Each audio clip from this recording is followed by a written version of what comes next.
Mesdames, Messieurs, je me présente devant vous aujourd'hui afin de plaider pour un concept que personne n'a besoin d'étudier, mais que beaucoup tentent de mettre de côté, la conscience. La conscience ne constitue pas une simple opinion ou une règle dans un livre.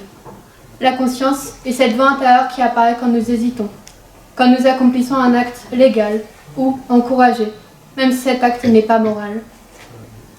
La conscience dérange parce que la conscience ne se discute pas. Nous vivons dans une société qui valorise le succès, la rapidité, l'efficacité et la performance. Dès l'enfance, nous sommes poussés à avancer et à ne jamais nous contenter des réussites passées. Nous sommes amenés à accumuler ces réussites pour suivre le chemin du succès.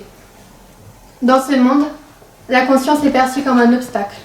La conscience ralentit nos décisions, complique nos choix et nous fait douter notre personne quand tout ce que les gens attendent de nous est la confiance.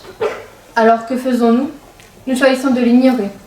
On dit que c'est inévitable, que tout le monde fait pareil et que cela importe peu.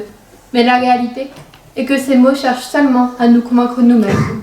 Car la réalité est que nous savons. Lorsque nous fermons les yeux, nous savons. Nous savons quand nous profitons d'une injustice.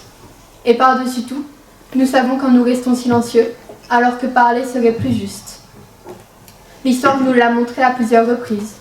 Les plus grandes erreurs commises par l'homme n'ont pas été commises par des ignorants, mais par ceux qui savaient et qui ont choisi d'ignorer cette vérité. La conscience n'empêche pas les erreurs, mais elle empêche de dire que l'on ne savait pas. Certains disent que la conscience empêche les décisions, qu'elle rend coupable et qu'elle empêche la joie. Mais au final,